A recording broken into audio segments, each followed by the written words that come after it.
Rolling चालू है? अच्छा ठीक है।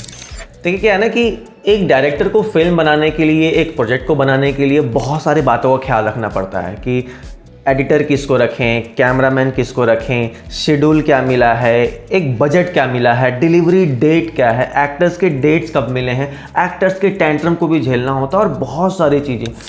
भाई एक अवला डायरेक्टर के कंधों पे बहुत सारा भार होता है और इस भार को कम करने के लिए आते हैं उसके असिस्टेंट डायरेक्टर्स।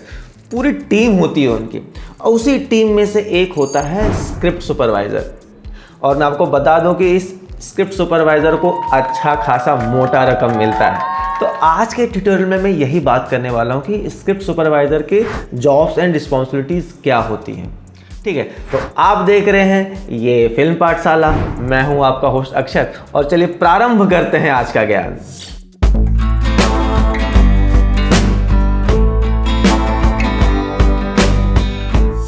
अब देखिए जैसे कि नाम से मालूम पड़ रहा है स्क्रिप्ट सुपरवाइज़र, मतलब कि स्क्रिप्ट से रिलेटेड जितने भी काम हैं वो स्क्रिप्ट सुपरवाइज़र ही करेगा। अब आप ये मत कंफ्यूज होइए कि ये कोई राइटर का असिस्टेंट है, नहीं, ये डायरेक्शन टीम से ही है, एक डायरेक्टर का ही असिस्टेंट है, लेकिन डायरेक्शन पॉइंट ऑफ व्यू से जो भी स्क्रिप्ट के ऊपर काम होगी ये स्क्रिप्ट सुपरवाइज़र ही करता है। तो ये मैंने आपको सिंपल एक लाइन में डिफाइन कर दिया कि स्क्रिप्ट सुपरवाइज़र होता क्या।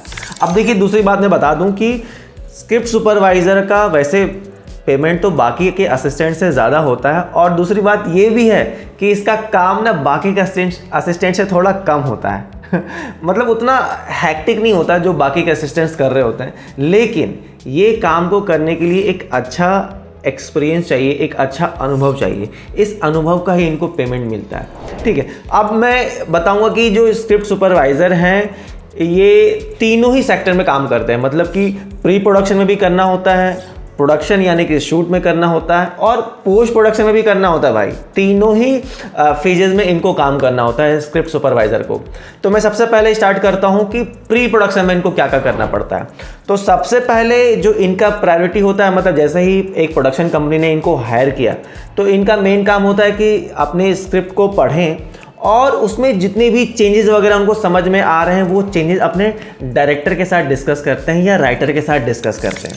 और दूसरा नरेशन मीटिंग प्लान करते हैं। ये नरेशन मीटिंग मतलब कि मान लीजिए एक डेट को डिसाइड किया, एक क्रिएटिव डायरेक्टर को लेके आए, राइटर को लेके आए, डायरेक्टर को लेके आए और सबके साथ एक नरेशन मीटिंग करते हैं।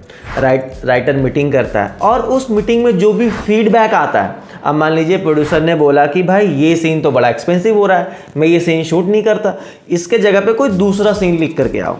या फिर एक डायरेक्टर बोलता है कि भाई ये सीन मेरे को ना जम नहीं रहा है, कुछ इसके जगह पे क्या कुछ दूसरा सीन बना सकते हैं, या फिर इस कैरेक्टर को जो भी चेंजेस हो जाए, चाहे क्रिएटिव डायरेक्टर की तरफ से कोई चेंजेस आए या फिर क्लाइंट की तरफ से या एजेंसी की तरफ से या फिर चैनल की तरफ से जो भी चेंजेस आए, वो सारा जो स्क्रिप्ट सुपरवाइज़र है उस नरेशन मीटिंग में नोट डाउन करता है और वो नोट्स बना करके फिर राइटर को देता है और उससे फीडबैक लेता है कि सर ये सारे चेंजेस हमारे HODs ने किए हैं, ये सारे चेंजेस आपको करने हैं।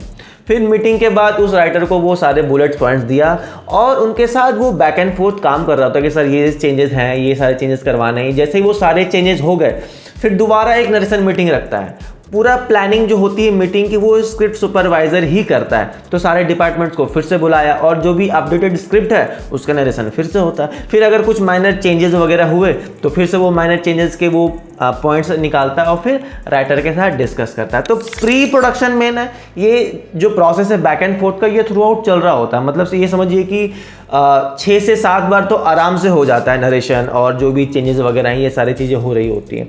चाहे सीरीज़ की बात करें, चाहे फिल्म की बात करें, जिस भी फॉर्मेट की बात करें, जिस भी प्लेटफॉर्म की भी बात करें, जो स्क्रिप्ट सुपरवाइज़र है ये बैक एंड फोर्थ का जो अपडेट्स हैं स्क्रिप्ट के ऊपर ये राइटर के साथ करता रहता है। तो ये तो पहला काम हो गया जो कि प्री प्रोडक्शन में करता है। दूसरा काम है इसका कास्टिंग से, मतलब एक डायरेक्शन पॉइंट ऑफ व्यू से कोई तो एक बंदा होता है जो कि पूरी कास्टिंग पे नज़र रखता है, तो वो होता है स्क्रिप्ट सुपरवाइज़र।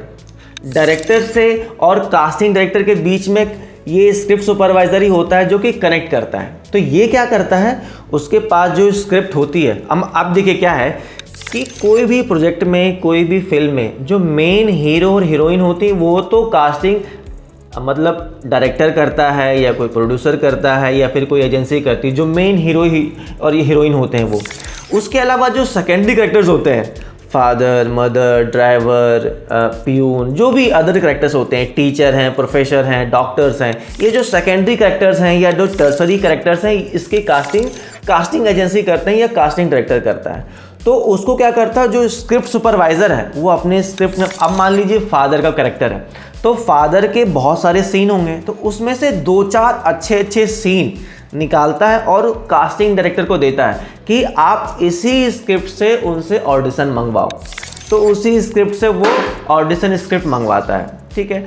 तो वैसे ही अब जैसे वो ऑडिशन आया, उसने स्क्रिप्ट भेज दिया कास्टिंग डायरेक्टर को, कास्टिंग डायरेक्टर ने उस स्क्रिप्ट के हिसाब से ऑडिशन मंगवा लिया। मान लीजिए उसके पास 5 ऑडिशंस आए, 5 अलग अलग कैरेक्टर के। तो वो उसने देखा, बोला कि हाँ इस 5 में से ये 2-3 मेरे को अच्छे लगते हैं। फिर वो 2-3 जो ऑडिशंस उसके पास आए हैं वो डायरेक्टर के पास आएगा, बोलेगा सर कास्टिंग एजेंसी ने बहुत सारे मेरे को भेजे ऑडिशंस, उसमें से ये 2-3 मेरे को अच्छे लग रहे हैं। तो डायरेक्टर देखता हाँ ये 3 में से ना ये मेरे को सही लग रहा है, इसको ओके कर दो। इस तरीके से वो कास्ट ओके हो जाता है।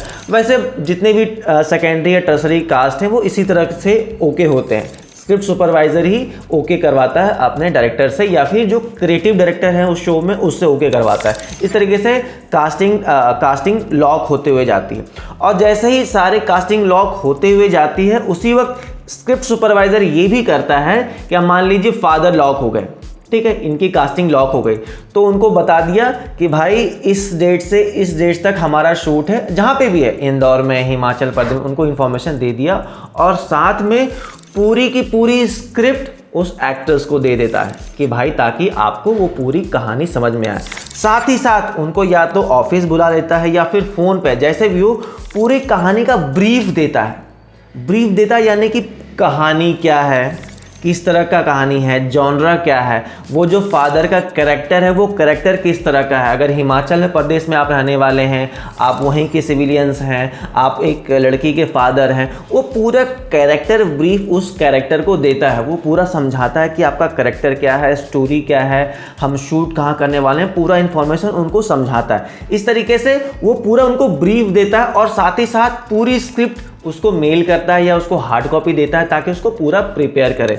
इस तरीके से वो सारे सेकेंडरी एक्टर्स के साथ करता है। लॉक होते हुए जा रहे हैं, साथ में उसको स्क्रिप्ट देता है और ब्रीफ देता है। तो ये 2 काम हो गया प्री प्रोडक्शन में।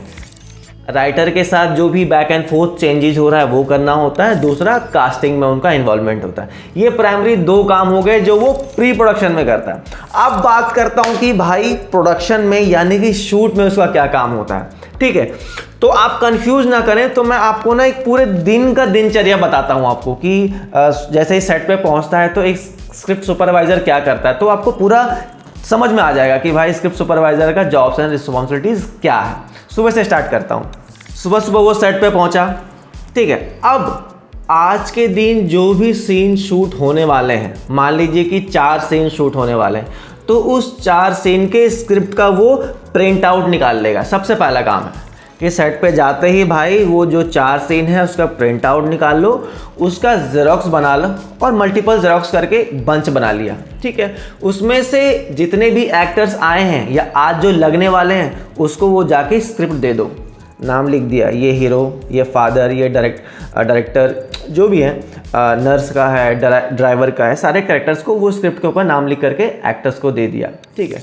वेट, सिर्फ उनको स्क्रिप्ट देना ही नहीं होता है, उनको सीन भी समझाना होता है कि आज हम कौन कौन से सीन करने वाले हैं और पहला सीन कौन सा करने वाले हैं वो भी उनको समझाना होता है। आप उनके पास गए, पहला सीन समझा दिए कि सर हम ये पहला सीन करने वाले हैं। वेट, सिर्फ आपको पहला सीन ही नहीं बताना है, उसके अलावा ध्यान दें, जब भी आप एक्टर्स को बताएं कि हम ये सीन करने वाले हैं तो ये भी बताइए कि उस सीन के पहले कौन सा सीन था और उस सीन के बाद वाला कौन सीन आने वाला है, ताकि एक्टर्स को पूरा सीक्वेंस समझ में आ जाए, वो पूरी क्रोनोलॉजी समझ में आ जाए, ताकि वो अच्छा परफॉर्मेंस भी करे और कंटिन्यूटी भी मेंटेन करे। अब उदाहरण के तौर पे मैं बताता हूँ कि अभी जो सीन करने वाले हैं वो कार का सीन करने वाले हैं कि वो ड्राइव करके जा रहा है, लेकिन आप एक्टर्स को ये भी बताइए कि इसके पहले एक सीन है जहां आप घर से निकल के आ रहे हैं, घर से निकल के आ रहे हैं और कार ड्राइव कर रहे हैं, और इसके बाद का सीन क्या है कि गाड़ी से ड्राइव करते हैं फिर ऑफिस जाते हैं। तो वो पूरा सीक्वेंस ना एक्टर्स को समझ में आ गया कि भाई मैं घर से निकला, गाड़ी ड्राइव किया और फिर ऑफिस गया। भले ही आप जो सीन शूट कर रहे हैं वो सिर्फ गाड़ी ड्राइव करने वाली हो, लेकिन एक्टर्स को पूरा सीक्वेंस तो समझ में आ गया ना, तब वो अपनी कंटिन्यूटी भी मेंटेन करेगा और उसको परफॉर्मेंस भी समझ में आ जाएगा। अच्छा मैं अभी घर से निकला हूँ, मैं अपनी बीवी से झगड़ा करके निकला हूँ तो मैं गुस्से में रहूँगा, अगर मैं अपने बीवी से प्यार करके निकला हूँ तो मैं रिलैक्स रहूँगा, तो उसको पूरा मूड समझ में आ जाता है। ठीक है, इतना समझ में आ गया। आप सेट पे पहुँचते ही आपने प्रिंट आउट निकाला, एक्टर्स को स्क्रिप्ट दिया, स्क्रिप्ट के आगे वाले सीन और उसके पहले वाले सीन वो समझा दिया, सीन समझा दिया, मूड समझा दिया। ठीक है, ये 3 काम कर दिया। उसके बाद भाई आप जो स्क्रिप्ट सुपरवाइज़र हैं वो सेट पे आ जाते हैं। सेट पे आ गए, सेट पे आने के बाद वो देखते हैं कि जो डायरेक्टर है या फिर कैमरामैन है वो अपने सीन डिस्कस कर रहा है, जो भी सीन डिस्कस कर रहा है कि भाई ऐसा कैमरा शॉट लगाएंगे, ये एक्टर्स यहाँ आएगा, यहाँ बैठेगा, इधर से एंट्री लेगा, इधर से एग्जिट लेगा, यहाँ पे बैठेगा, दूसरा एक्टर वहाँ पे खड़ा होगा। जो पूरी कोरियोग्राफी है डायरेक्टर की और कैमरामैन की, वो आप जो स्क्रिप्ट सुपरवाइज़र वहाँ बैठ के अच्छे से समझता है। क्यों, क्या डिफाइन किया जा रहा है, क्या कोरियोग्राफी प्लान की जा रही है, क्या डायरेक्टर डिसाइड कर रहा है, क्योंकि वही सीन उसे एक्टर्स को समझाना होता है, वो शॉट समझाना होता है, ताकि इसलिए स्क्रिप्ट सुपरवाइज़र को सीन समझना बहुत ज़रूरी है। ठीक है, अब जब तक लाइट अप वगैरह हो रहा है, सीन का डिस्कशन वगैरह हो रहा है, लाइटें वगैरह लग रही हैं, तब तक क्या होता है अपने एक्टर्स भी लगभग तैयार हो चुके होते हैं। तो जैसे ही एक्टर्स जो तैयार हो गए उनको सेट पे लेके आ जाओ। तो सेट पे उनको बुलाओ और जहाँ पे भी शूट होने वाला है, जहाँ पे भी कैमरा है, उसके आसपास कहीं चेयर्स डलवा के सारे एक्टर्स को बिठवा दो वहाँ पे। ध्यान देना, जहाँ पे शूट चल रहा है उसके पास में ही सारे चेयर्स रख के सारे एक्टर्स को बिठवा दिए वहाँ पे। सबको बोल जा बैठ जाओ भाई यहाँ पे। और अभी तक क्या था कि सब लोग ना वैनिटी में बैठ करके इंडिविजुअल रिहर्सल कर रहे थे, है ना, कि सब अकेले बैठ के लाइंस पढ़ रहे हैं, रिहर्सल कर रहे हैं। लेकिन अब यहाँ पे सारे चेयर्स पे एक साथ बैठ करके रिहर्सल करो, लाइंस करो, परफॉर्मेंस करो। ठीक है, तो इससे क्या होता है ना कि जब एक्टर्स एक साथ लाइंस करते हैं या रिहर्सल करते हैं तो सीन ना थोड़ा और बेटर हो जाता है। कोई लाइन अपडेट करता है, कोई दूसरी लाइन अपडेट करता है, अच्छा मैं ये लाइन ऐड ऑन कर देता हूँ, दूसरा एक्टर बोलता है अच्छा मैं ये लाइन ऐड ऑन कर देता हूँ, तो सीन ना थोड़ा और बेटर हो जाता है। तो ये बहुत ज़रूरी है स्क्रिप्ट सुपरवाइज़र की कि जब तक लाइटिंग वगैरह हो रही है, सेटअप हो रही है, तो ये सब मतलब काम फटाफट करके एक्टर्स को रेडी करवा के सेट पे ले जा करके वो लाइंस वाइंस करवाना, उनको प्रिपेयर करना, उनको रेडी करना। और ध्यान देना कि जो एक्टर्स जो रिहर्सल के टाइम में जो लाइंस अपडेट कर रहे हैं वो तुम आप अपनी जो आपके पास जो स्क्रिप्ट है उसमें भी अपडेट कर लो कि भाई इस एक्टर्स ने ये लाइन अपडेट की है। या फिर अगर किसी लाइन को काटा गया है कि नहीं ये लाइन हटा दो, तो वो लाइन नोट डाउन करना है कि ये लाइन हटाया गया।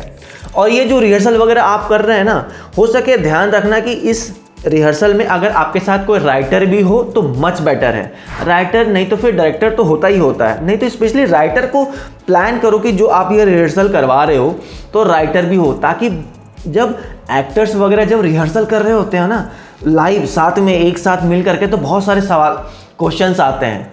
तो वो क्वेश्चंस ना डायरेक्टली वो स्क्रिप्ट सुपरवाइज़र से पूछते हैं कि भाई ये क्यों हो रहा है, मैं गुस्से में क्यों हूँ, मैं अपने वाइफ से झगड़ क्यों रहा हूँ।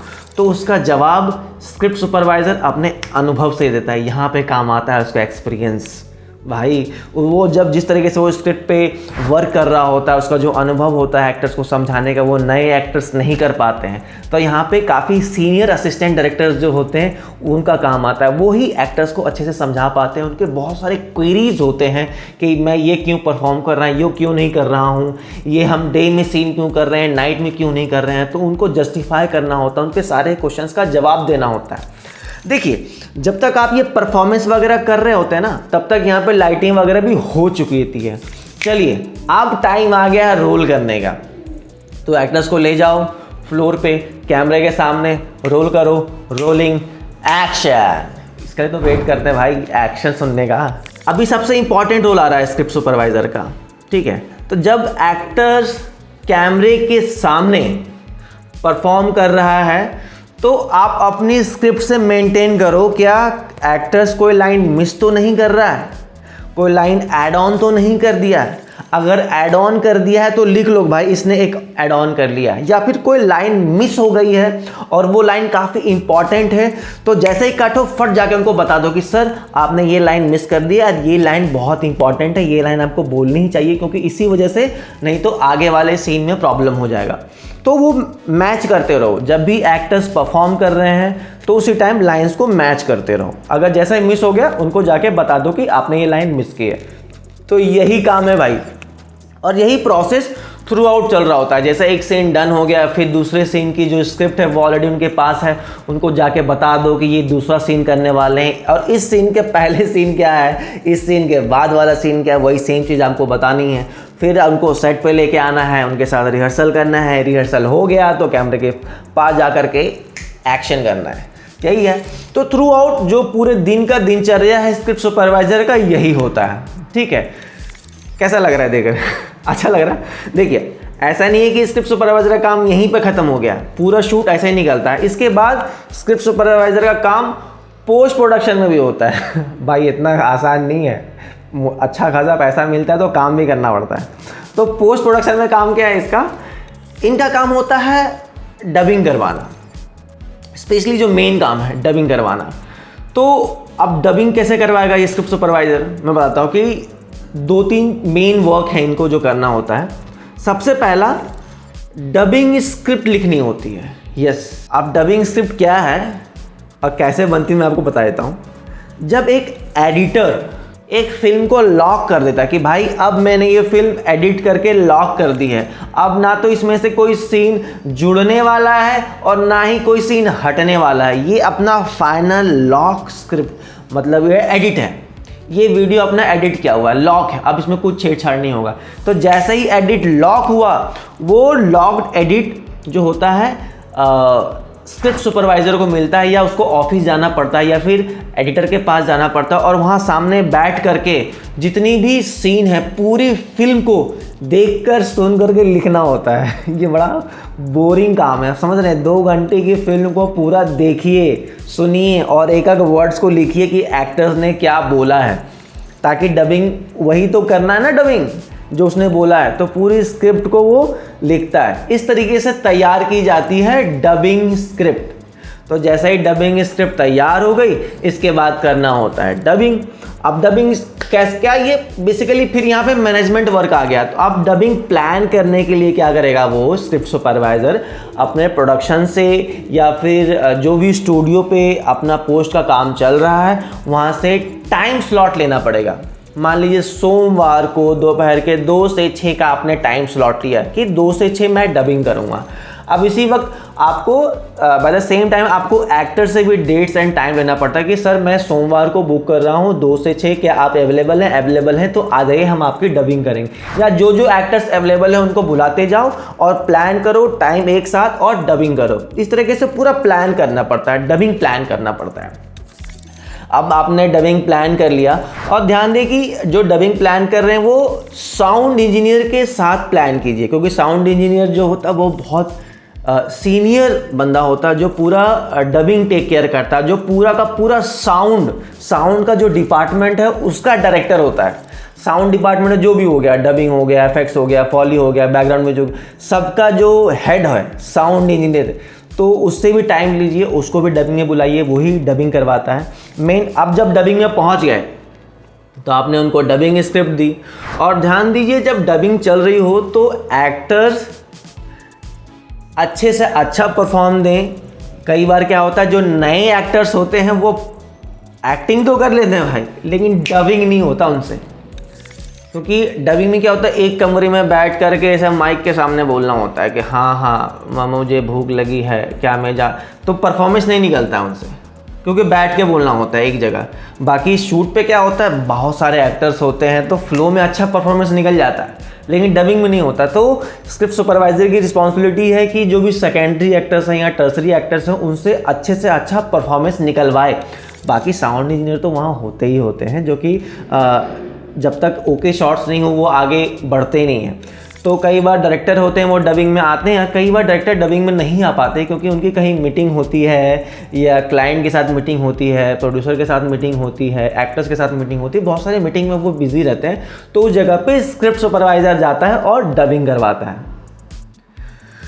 हो, तो ये तो था आज का ट्यूटोरियल। आपने देखा कितना लंबा काम है स्क्रिप्ट सुपरवाइज़र का। भाई ये जो मैं पूरा इन्फॉर्मेशन दे रहा हूँ ना, बहुत ही प्रीमियम कंटेंट है भाई, कहीं आपको यूट्यूब पे नहीं मिलेगा इतना डिटेल तरीके से।